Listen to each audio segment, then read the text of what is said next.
What a shock. According to the newly released budget, the Pentagon wants to slow down America's aircraft carriers. You may be thinking, no carrier, no Top Gun, no Maverick. How we'd miss those thriller movies. But the facts are even worse. Delaying aircraft carriers courts disaster at a time when their deterrence value is higher than ever.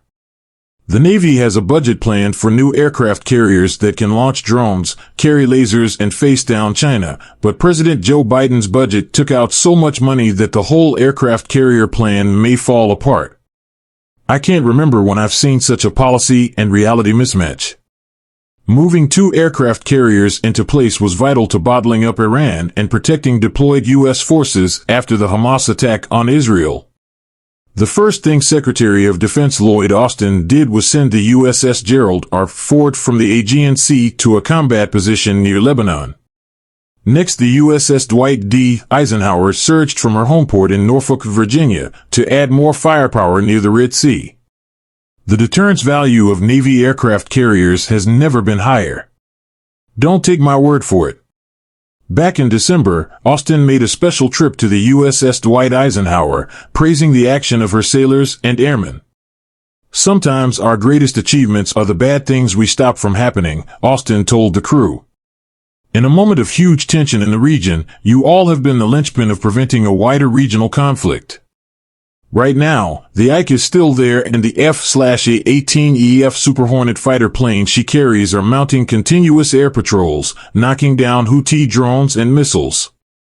At the same time, the U.S. has 2 carriers on operations in the Pacific, making sure China's Navy and Coast Guard don't block off vital sea lanes or encircle Taiwan. Deterrence in 2 major combat theaters is resting on these 100,000-ton ships. So, it's astonishing that the Navy's fiscal year 2025 budget just sent to Congress is going to slow down new Navy aircraft carriers by taking away shipbuilding funds for 2 years. You know what else makes me mad? China is racing to build aircraft carriers. It makes me mad to see Chinese President Xi Jinping's admirals investing while the Pentagon backs off. China's newest aircraft carrier, the Fujian, is bigger and a technological leap ahead for China's Navy. The Fujian started deadload catapult testing last November. China is serious about launching aircraft carriers to compete with the Ford-class designs. Their aircraft carriers are still not nuclear-powered and overall are not as capable as the Ford class, but they can cause plenty of trouble, especially for allies. If China keeps producing the Fujian class, Chinese carriers could lock out the U.S. and allies from the Strait of Malacca to the Sea of Japan. So, the carrier slip is also damaging because it impacts the new carriers. Believe me, these are carriers you want the Navy to buy. The Ford class took lessons from decades of carrier operations and created a ship class with innovations and room to grow. Take the new launch catapults and arresting gear, the wire apparatus that catches the plane's tailhook. Old steam catapults delivered a huge jolt to launch aircraft. Remember the grimace when Tom Cruise as Maverick and fellow naval aviators launched from the carrier in the Top Gun movies? That was old school. The Ford's electromagnetic catapults finesse the launch with gradually increasing power and vary the speed for launching lighter airframes such as drones. Pilots do say it's strange not to see the iconic steam wafting up. However, the USS Ford generated 10,396 sorties in 239 days underway with the new catapults. All that opens up new options.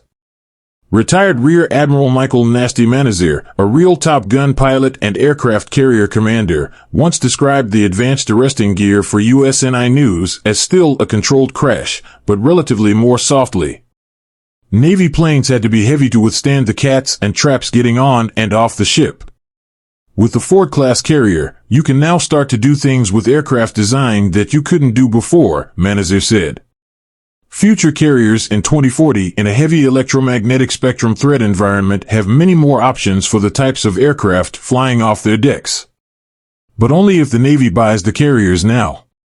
Don't forget the Ford class also has more electric power generation and can one day mount laser self-defense weapons. Law mandates at least 11 operational aircraft carriers, and the Navy always says they prefer 12. Carriers can't all be deployed at once due to maintenance, nuclear reactor overhaul, and training schedules. Yet the Navy's plan delays CVN-82 and basically every ship afterward. Older Nimitz-class carriers have to retire when their nuclear reactors age out. That may sound like Washington math, but it's the beginning of a death spiral. You can imagine how complicated aircraft carrier construction is. Right now, parts of 3 new aircraft carriers are in the assembly dry docks at Newport News, Virginia. If the Navy hits pause on CVN-82, the shipyards and suppliers can't catch up. Buying an aircraft carrier every 6 or 7 years is not economical. Obviously. Worse, it's probably not feasible. The precious workforce of American men and women who build carriers cannot stand around, and they may drift away to other programs which have money. The Navy's own charts show the result is a fall to 10, then 9 aircraft carriers in the next decades. No carriers, no agile deterrence. Heck, we Americans invented the aircraft carrier and its Pacific tactics in World War II. China's Navy is already bigger than ours. The advanced aircraft carriers are key to America's military edge that protects our way of life. This is not the moment to let China sneak ahead.